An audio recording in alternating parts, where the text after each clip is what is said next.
Check this out. Got this little lock splitter with this Honda GX270. My yard guy thought the pull cord was the problem because it's locked up, right? So I'm gonna show you. Take this guy off and there's nothing wrong with this. I'll show you where to go next. Check it out. You got your pull cord assembly out. Goes up and down like a yo-yo, so you know there's nothing wrong there, but still locked up here. So I'll show you where to go next.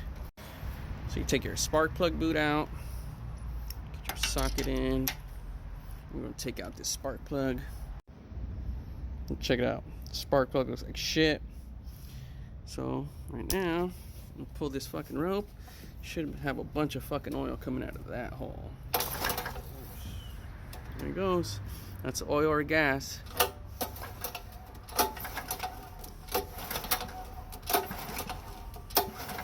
Keep pulling. Keep on pulling. Keep on pulling. It means probably the float or something is fucked up in the choke. So keep pulling. You can give it a new spark plug and see if it turns on. Took the fuel bowl off and sprayed carb cleaner up inside the main jet. Got it all in.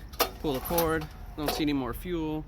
And throw a new spark plug in here and see what happens. It's alive! Gonna blow out a bunch of fucking smoke and it should clear out. And they got a working machine again.